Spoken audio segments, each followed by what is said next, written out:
When I was in my mid to late 30s or even turning 40, I didn't really understand why there was so much over 40 fashion or over 40 skin things advice and over 40 skincare, all this over 40 stuff. I'm like, what happens at 40? Like I got to be 40 and I thought, am I supposed to just like something big changes? And so I just didn't really get it until a couple years later. About 42 is when I just really started to see like just things were not working the way they always have been. Things that were working at 29, even 35, or just weren't working at that time. So I'm 44 now. I want to share with you just some habits that I had to let go of. We're going to talk fitness. We're going to talk food. We're going to talk fashion because this is a fashion channel. And the last one is actually not a habit that I have ever started, but I'm taking a chapter from my parents' book. They're 81, and it's one I will never start.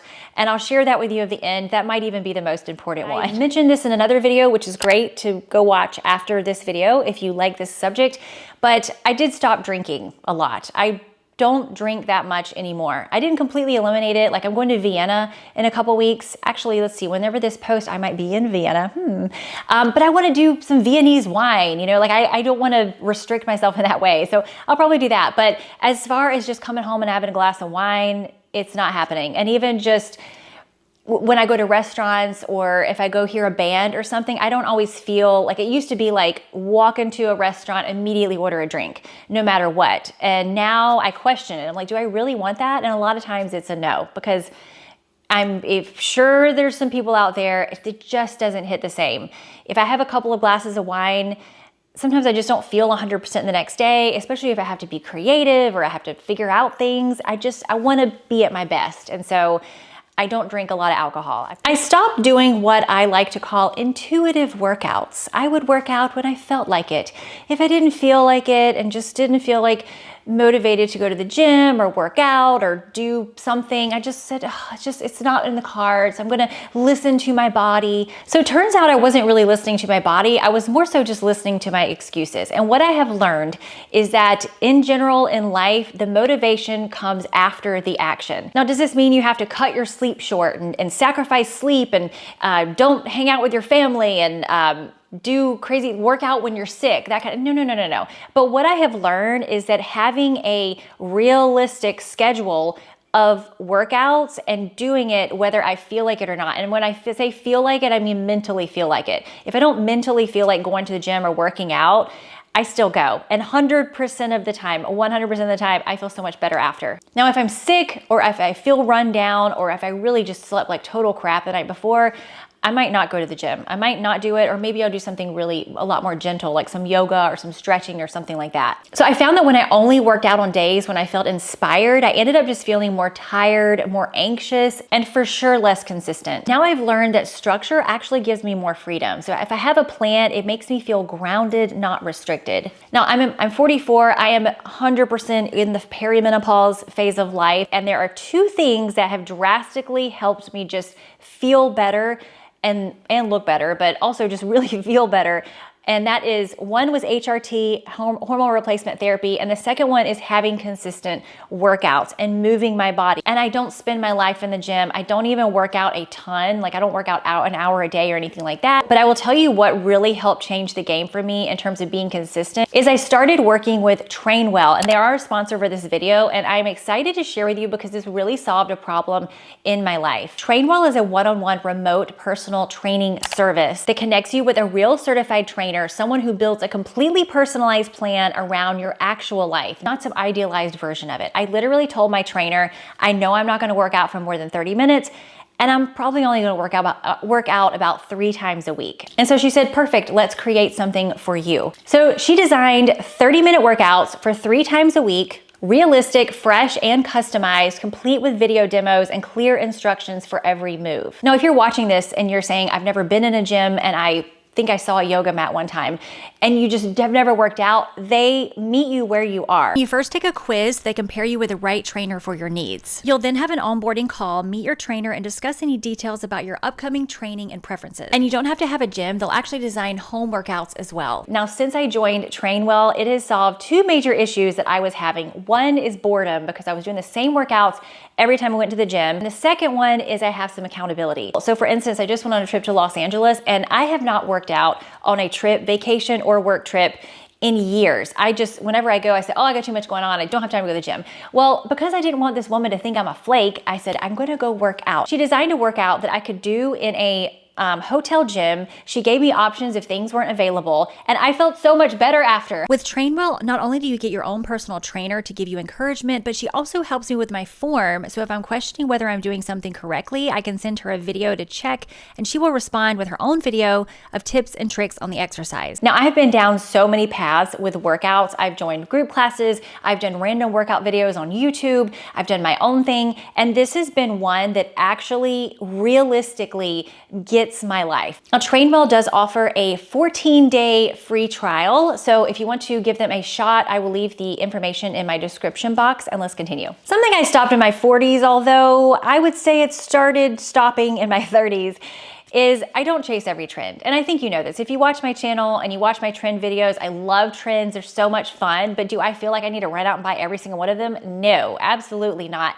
And I think there's a lot of ways where you can look current without looking trendy, but I do like some trends, but I don't feel the need to go and wear all of them. You know what I mean? And I think a lot of us have gotten to that point. I know in my comment section, you guys often comment, you are on the same page as I do. I do think it's important to kind of look current. You don't need to necessarily go out and buy new trends all the time, but every once in a while, every few years, you kind of do need to update your clothes, especially if you were really into trends at some point in your life. If you were really into trends and when you were 32, and then it's been 15 years and you haven't looked at them, it's a really good chance a lot of your clothes are dated or looking out of style because those were trends.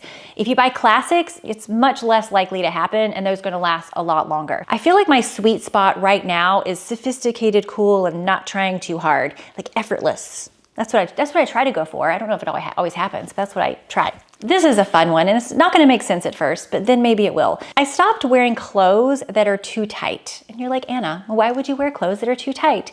Well, I have talked about this before in some other video, but I realized that jeans are not supposed to be uncomfortable a while back. And actually going a size up was actually kind of the size I needed all along. And having some room and them not being like uncomfortably tight where I'm getting a wedgie every time I walk is the way to go. If you're getting a wedgie and they're tight and they feel uncomfortable and like just not real, they don't feel comfortable, they're not the right size. Either you need to go up a size or get a completely different style or a different rise.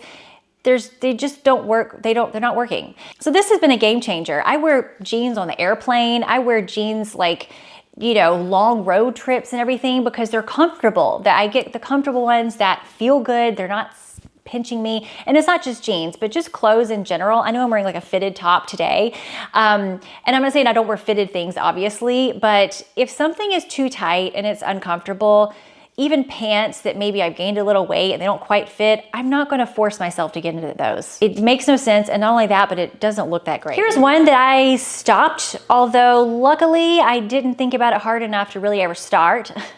But I don't ever say it's too late to do something. So I started my YouTube channel when I was 39. And at that time, my headspace was still like, I didn't really think of myself as like middle-aged or older or anything. I'll just start a YouTube channel. Although based on some people's feedback that were like, oh, wow, you're probably one of the older ones on YouTube. I was like, oh, am I? I don't know. But now I know like YouTube is for everybody and there's people of all ages on here. But anyway, I started that, but I think when people get this mentality of like, oh, it's too late for me now, or oh, I'm too old to do that. In 10 years, you're gonna look back and think, why didn't I start then? And when you look at people throughout our world that have started things later on in life, I mean, it's pretty inspiring. Vera Wang, she started her bridal line at 40. Laura Ingalls Wilder, Little House on the Prairie books, she didn't write her book till she was 65. That was her first book. She was 65 years old and wrote her first book. Mary Kay of Mary Kay Cosmetics, she started her company when she was 45. So there's just lots of people that do things in their 40s, in their 50s and 60s and 70s. It's not, you don't have to just give up on your dreams and give up on life just because you're a little bit older. And think about all the wisdom you've gained up until this point. I mean, we know a lot of things. We have been through a lot. We have a lot of information to share. So I stopped defaulting to just comfortable outfits. But when I was about 35 till about 38, 39, something like that. I had financial problems. My husband and I were not doing well. I had an infant I was overwhelmed with. Pretty much every bucket in my life, there was a problem and issues and stress and everything else. I just had a lot going on my plate. I am now thankful for all that time because now I can appreciate when things are really good. But at that time, trying to figure out an outfit and everything was so the last thing on my mind. I did not care. And so I just wear the same comfortable shoes, same comfortable jeans, throw on a shirt and go about my day because I was like just too overwhelmed with all the things. So I get that things happen in life for sure, but I can also look back and see that I didn't feel good about myself either. But since then, I have worked very hard to curate my closet to be not as many clothes, which didn't really matter because I said we're basically the same thing all the time, to ones that I truly love, that can mix and match together, that fit me, that are really easy to pick out an outfit that looks good and I feel good in very easily, instead of defaulting to just the same comfortable but not really that cute items that I was back then. A controversial one. Controversial. One that is going to have some comments from you guys saying that I'm wrong, but it's okay. I'm telling you what works for me. This is what works for me. And not only that, but like it is a little bit scientifically backed, but I stopped skipping meals. So in my 20s, I would often, like if I needed to lose some weight, I would like at dinner time, I'm just single living in New York City, I would go for a run. And it would just curb my appetite. I would still eat kind of a really small dinner maybe, or maybe I would eat none at all. And that really works. So it's basically fasting like for a long time. And I know there's a lot of people who have had a lot of really great success with fasting. And I'm not saying that that's wrong, especially because again, our bodies are all different. But if you look at this Dr. Stacy Sims, she's all over YouTube. She does all kinds of interviews, but she's looked at the science based on women's studies, not studies that have been based on men, but the ones that have been looking at what happens with women. And when women get to be in their 40s and 50s and beyond, our bodies change and we are not exactly the same as men. I think you know that, but skipping meals can negatively affect us. And so what she has recommended is to have a longer space between dinner and breakfast. And so I eat dinner really early. I don't eat again until breakfast. So I am fasting for about 12 hours, but I don't just skip my meal and then don't eat until noon and then work out on an empty stomach, a fasted state, or anything like that. That used to work for me. It does not work for me anymore. So now what I eat in a day, generally when things are normal, is apple with peanut butter in the morning. This would be something I eat before I drink coffee. For breakfast, I'll have plain Greek yogurt with honey, with blueberries, and some nut granola and cinnamon. That's like my go-to breakfast. Or I'll eat a couple eggs, or if I'm really hungry, I'll eat both. For lunch, I try to have either fish, like salmon, or chicken and some vegetables. I make some healthy enchiladas a lot of times. Sometimes I'll have that for lunch. And then for dinner, I usually have, it's generally kind of healthy, but it's just kind of whatever ends up happening. For the most part, I eat very healthy during the day. And for snacks, I usually do fruit or I'll do carrots. Sometimes I do cereal with blueberries. I like those chomps sticks sometimes. Like I try to do things that are gonna give me some kind of protein or fiber rather than just purely like chips or something like that. And that's generally what I eat, and that has worked for me. But I will say, if I go out of town or something throws off my schedule, sometimes I'll just get out of whack and then I'll have a sweet tooth and I end up making a plate of cookies or something like that. So I am not perfect by any stretch of the imagination, but I do know kind of what to come back to. And so I always try to have high protein, high fiber at every meal. Every time I say that, people are like, you might get too much protein. Look, if you've ever measured your protein, like you kind of have to make a point to put protein in your meals in order to get a good amount in there. And we do need protein as women. We need to build muscle. We need to maintain our muscles. Now, when I go out to eat, I want to eat whatever I feel like eating at that restaurant. I don't try to restrict myself whenever I go to a restaurant. Like today, I'm doing this video. I'm not really going to necessarily enjoy my food. It's just going to kind of be for sustenance. So I'm going to eat, I have a chicken breast in there.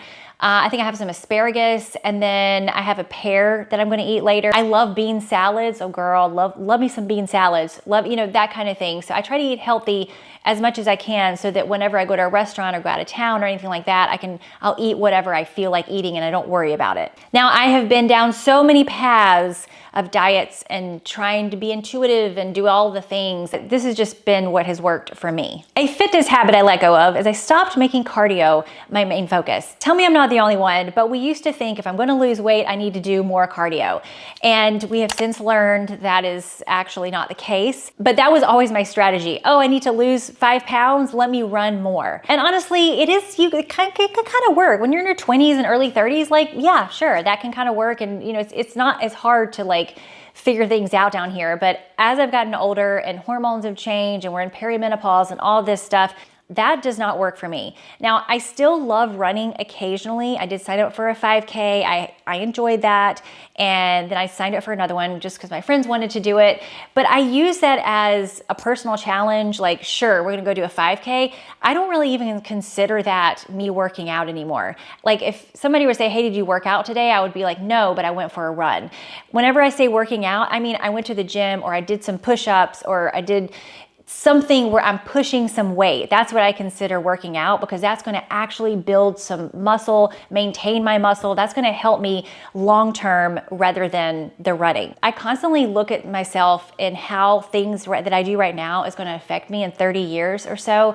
And I know that I want to still be able to do all the things that I'm able to do now. I know that things will change and everything, but I don't want to just shrivel up and die. Like I want to still be active and I want to play with my grandkids. I want to do all these things. In order to do that, I have to be consistent about making the right choices today, right now. I stopped comparing myself to my younger self. I don't normally compare myself to other people anymore. I just think that's literally the thief of joy, but also comparing myself to my younger self. And also on those same lines is looking back at the decisions I've made in my 20s and my 30s and cringing and be like, oh my gosh, why did I do that? It was so stupid. I find myself sometimes going back there and I have to stop myself and put myself back into the current moment and also give myself some grace. Just so pointless. There's nothing you can do to change it. And plus, I wouldn't be me and I wouldn't have the empathy that I have and just the been there, done thatness I have now if I had not made all those mistakes earlier on. If I had lived a perfect life, I would be super annoying right now. Wouldn't I? I'm probably annoying anyway, but I would be more annoying if I had lived a perfect life. And I'm here to tell you about how I lived a perfect life. No, I have not lived a perfect life. I've made so many mistakes and I've learned from them. And I think that is what makes us human. Now, what I have learned in my 40s, and you know this, if you are in your 40s and older, you know this, but life is not fair. No one is coming to save us. No one's coming to save you. They're not coming to save me. We have to save ourselves.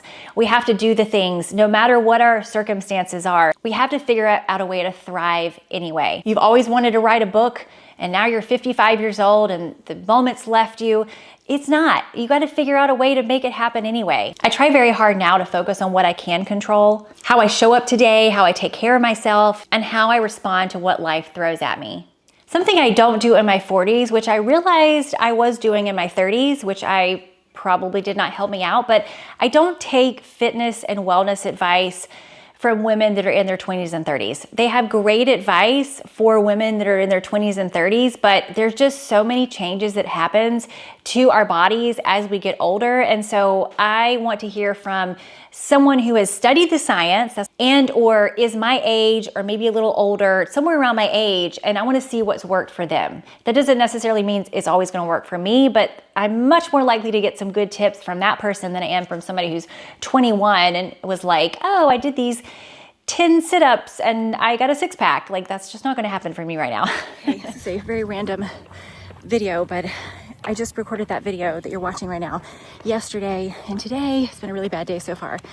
But I'm kind of reminded of another habit I'm letting go of. Maybe this will resonate with some of you. I've had 4 hours of sleep, 4.5. That's not my norm. And you're like, why are you out exercising, Anna? I'll tell you why. I realize something I'm letting go of that I used to spend so much time doing is people who are just nasty or just try to be hurtful and mean to me. Not like I have people doing that all the time or anything, but you know, when someone's rude to you or they're mean to you or they say something, you're like, that's not true.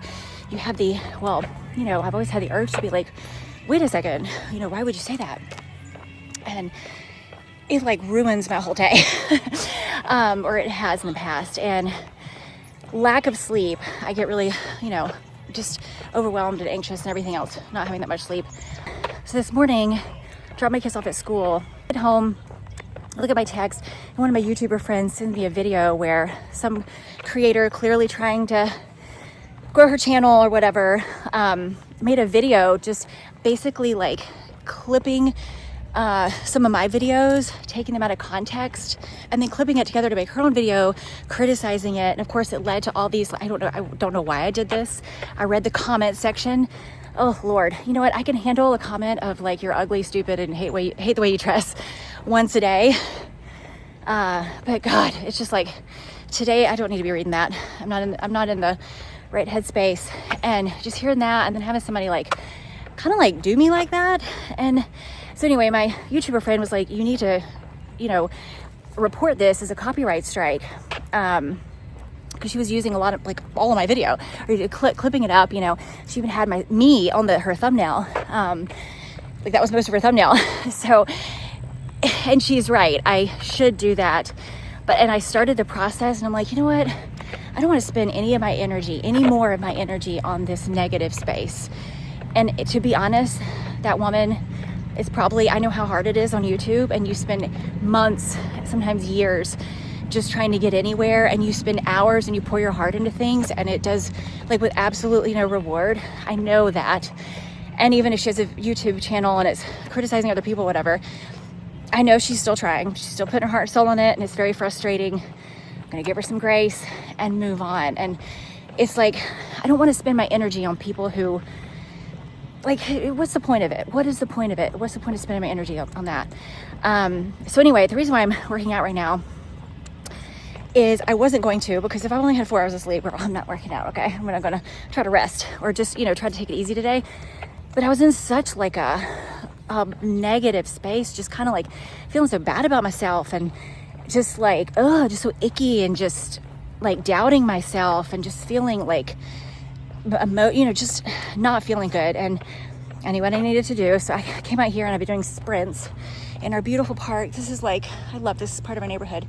So I've been doing sprints and walking. It's so nice out, and like when I walk, I've been like bawling my eyes out. Luckily there's not really that many people walking right now, because someone's gonna ask me if I'm okay, and I'm getting there. But anyway, I guess my point is with this, hopefully I can edit this down and not be so long-winded, but it's just not worth it to spend your energy on these negative people. They're doing the best they can with information that they have.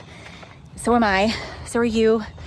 And it's like, what's the point? And I find myself at this, like, you know, 99% of you guys are just so, you guys like literally make my day when I read your comment. I pulled it together. Anyway, I love your comments, and I love reading them, and sometimes I'm not able to respond to all of them, but I try to read as many as I can. Anyway, my point is, after all this, don't spend your energy on negative crap, on these negative people. Get them out of your life. You know, I love constructive criticism, but if people are just trying to tear you down because they want to tear you down, it's okay to let them go and not spend your energy. I also just want to note that I'm not saying that anyone should ignore their feelings. I tell my kids all the time, just feel your feelings. Don't go eat something or watch TV or whatever when you're feeling sad. Just feel it.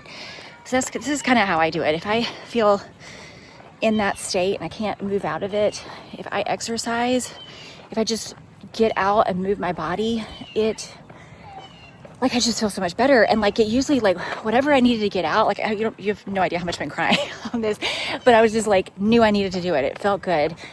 And by the time I get back, I will feel so much better. I tell my daughter, I'm like, she's upset about something at school, I'm like, go do something creative, go do something physical. It just moves things. Anyway, that's that habit. I hope it wasn't too long-winded. Now, before I tell you the lesson I've learned from my 81-year-old parents, I want to tell you a story. In 1979, a Harvard psychologist took a group of men, I think it was like 8 or 10 of them, and put them in a setting that looked just like it was 1959. The house was designed to look like 1959. The clothes were like 1959. The news, the current events were 1959, and they were only allowed to speak about things that happened in 1959. Basically, like they were 1959 all over again. Now, what's interesting is after 1 week, these men were taller, they were sharper, they even looked younger. And the reason why is because they were acting younger. They were in the mode of being 20 years younger than they currently were. So the habit that I've learned from my parents are 81 years old. And if you were to go up to them and you said, hey, how are you today? First of all, have you ever done that to some people and you say, hey, how's it going? And they say, well, my arthritis is flaring up, my foot hurts, my back hurts. You know, they just give you this laundry list of ailments that are going on. And if you were to ask my 81-year-old parents how they are, my dad will say, great, I walked 3 miles this morning and did 30 push-ups, and then now I'm getting ready to go to work. And my mom is the same way. And my 81-year-old parents, they're not spring chickens. Like my dad lost his hearing from shingles several years ago. He gets back problems sometimes. He has major foot problems. My mom's played the piano and the organ her whole entire life. She has like some carpal tunnel going on. She gets vertigo occasionally. Like they have actual real problems and real issues, but that's not what they focus on, and that's not what they focus their life on. Like they are proud to be doing all the things that they're doing. They walk up the stairs, they can get up without any help. They're very almost determined to not just be old people. And I love that. And I think the reason why they are still like the way they are and still very healthy and just still very with it and everything is because of their mindset. They don't have this mindset of like, oh, well, life is over. I'm just going to sit in my chair and not do anything. Like they are determined to live their best life. And so I love that about them. I admire that. It really goes back to your mind is such a powerful instrument. And if you think you're old and you constantly talk about being old and you tell yourself you're old and everything is just wrong, and then it will. We all look at life through a lens. And if your lens is I'm old and things are not going to get better and I'm going to fall apart, then you probably will. So I just think it's important to really change your mindset and believe that, hey, I am getting older and I'm going to age with grace and I'm going to work out because I want to be strong, and I'm going to eat healthy because I want to be able to feel good. These are all things within our control. Now, I don't need to sit here and I don't live a perfect life at all. I have my days where I'm terrible at life and life sucks and everything else, but I do generally try to get back to this point. And I'm not all about just positivity. Let's all be positive. Like I just feel like that's unhealthy, but I do believe that we hold the power to live our best life. Well, I hope this video was helpful. I love these kinds of videos. I do find them inspiring, and I like hearing what other women kind of go through and what they're doing and what's worked for them and what hasn't. Thank you for watching. Please check out Train Well if you are looking to get back into working out or you want a better way to easily meet your fitness goals. I strongly suggest checking them out. This is a great video to watch next. It's some healthy habits I quit in order to really kind of feel better. So that's a really great video to watch next, and I will see you next time.